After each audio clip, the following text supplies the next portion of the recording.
আজকে আমার শ্বশুরবাড়িতে অনেক মেহমান আসবে, তাই হচ্ছে অনেক বড় আয়োজন করা হচ্ছে। আমাদের আত্মীয় স্বজন সবাইকে দাওয়াত দেওয়া হয়েছিল। এখানে হচ্ছে আমার শাশুড়ি, তারপর হচ্ছে বাড়ির যে বাবি চাচিরা আছে সবাই মিলে এখানে রান্না বান্না করতেছিল।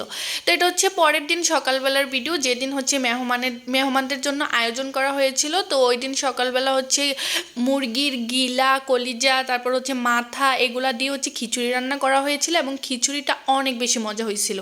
তারপর এখানে দই বানানো হয়েছিল। দইগুলো হচ্ছে ফ্রিজে রেখে দেওয়া হয়েছিল যেন নষ্ট হয়ে না যায়, যেহেতু আগের দিন রাতের বেলা দইগুলো বসানো হয়েছিল। তো এইগুলো তো গরমে নষ্ট হয়ে যাবে, তাই ফ্রিজে রাখছিল। আর এখানে হচ্ছে দুপুরে রান্নাবান্নার আয়োজন চলতেছে, যেহেতু অনেক মেহমান আসবে। তো এখানে অনেক কিছুর আয়োজন করা হয়েছিল, সবজি হতে শুরু করে রোস্ট, পোলাও, গরুর মাংস, খাসির মাংস, সব কিছু আয়োজন করা হয়েছিল।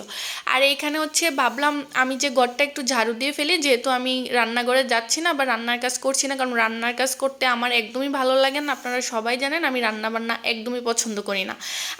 এইখানে সোফাগুলো সরিয়ে হচ্ছে টেবিল পেতে দেওয়া হয়েছে, ডাইনিং টেবিল, যেন গেস্টরা আসলে এখানে একসাথে বসে সবাই মিলে খেতে পারে। তো আমি ঘর ঝাড়ু দেওয়ার পর অনেক বেশি ক্লান্ত হয়ে গিয়েছিলাম, যেহেতু অনেক বড় বাড়ি, উপরতলা নিচতলা সবটা আমি ঝাড়ু দিয়েছি, দেওয়ার পর অনেক ক্লান্ত হয়ে গিয়েছি। তারপর আমার হাজব্যান্ডকে বললাম আমার ঘর মুছতে একদম ভালো লাগতেছে না। আমার হাজব্যান্ড বলতেছে তোমার ঘর মোছা লাগবে না, আমিই ঘর মুছবো। তারপর ও সুন্দর করে ঘরটা মুছা দিয়ে ফেললো। তারপর আমাকে বলল যে তুমি শুয়ে থাকো। আমি ভাবলাম যে না, আমি একটু রেস্ট নিয়েছি, এখন একটু শরবত বানাই। আমার শাশুড়ি আমাকে বলছিল শরবত বানাইতে, যেহেতু গেস্ট আসবে তো গেস্টদেরকে তো শরবত দিতে হবে, তাই না? তারপর আমি সুন্দর করে শরবতটা সেকে ফ্রিজে রেখে দিলাম। আর এখানে হচ্ছে আমার হাজব্যান্ড আমাদের রুমটা হচ্ছে মুছতেছে, যেহেতু আমি ঝাড়ু দিয়ে গেছি সে এখন সুন্দর করে মুছে ফেলতেছে।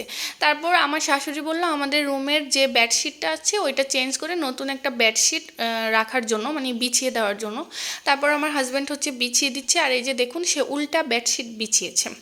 যেহেতু আমার কাজ করতে ভালো লাগে না, তাই হচ্ছে সে আমার কাজগুলো সে করে দেয়। সে খুবই ভালো একটা হাজব্যান্ড, খুবই ভালো স্বামী। সে আমাকে কাজ করতে দেয় না, সে আমার কাজগুলো সুন্দর করে করে ফেলে, যেন কেউ কোনো কিছু বলতে না পারে, আগে আগে সব কিছু করে ফেলে।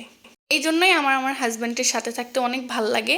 ইনশাল্লাহ আমি ভেরি সুন হচ্ছে আমার হাজব্যান্ডের কাছে চলে যাব এবং আমরা একসাথে থাকবো এবং সে আমার সব কাজ করে দেবে, আমার কোনো কিছুই করা লাগবে না। সে আমাকে রানীর মতো করে রাখবে। সে তো আমাকে বিয়ের আগে কথা দিছিল যে আমাকে রানীর মতো করে রাখবে, তাহলে কেন এখন রাখবে না বলেন তো? তারপর আমি শাওয়ার নিয়ে আসলাম, এসে হচ্ছে এই সুন্দর ড্রেসটা পরবো। এই ড্রেসটা আমাকে আমার সিস্টার ইন ল দিয়েছিল, গিফট করেছিল। তো আমার না কোনো ড্রেস কেনা লাগে না, আমি এত এত জামা কাপড় গিফট পাই যে আমার নিজের ড্রেস কেনার মানে সময়ই পাই না আমি। তো আমি এই সুন্দর আনারকলিটা পরে নিয়েছিলাম এবং এই আনারকলিটাতে কিন্তু আমাকে মাশাআল্লাহ অনেক সুন্দর লাগতেছিল, সবাই বলতেছিল। আর এখানে দেখুন খাবার দাবারের আয়োজন চলতেছে। এই যে আমার স্বামী সবুজ পাঞ্জাবি পরে গেস্টদেরকে মানে একটু আপ্যায়ন করতেছে। তো সবাই কিন্তু খেতে বসে গেছে। তো আমার অনেক বেশি খিদা লাগছিল, আমি বলছি আমিও খেয়ে ফেলবো, আমি আর থাকতে পারছি না, আমার খাওয়া দরকার। তারপর আমার শাশুড়ি আমাকে বললো যে খেয়ে ফেলো। তারপর এখানে হচ্ছে আমি রোস্ট দিয়ে গরুর মাংস, খাসির মাংস যা রান্না করছিল সব দিয়ে আমি খাইছি এবং খাবারগুলো অনেক বেশি মজা হয়েছিল এবং মানে খুব তৃপ্তি সহকারে খেয়েছি। তারপরে বিকালবেলা আমি, আমার হাজব্যান্ড, দেন হচ্ছে আমার হাজব্যান্ডের একটা খালাতো বোন, আমরা আসছিলাম বিকালবেলা এখানে ঘুরতে। তো এটা হচ্ছে একটা ভাইরাল বাড়ি, তো এখানে অনেক ব্লগাররাই হচ্ছে মানে ভিডিও করেছিল, কারণ এই বাড়িটা অনেক সুন্দর। গ্রামে এরকম বাড়ি সচরাচর দেখা যায় না।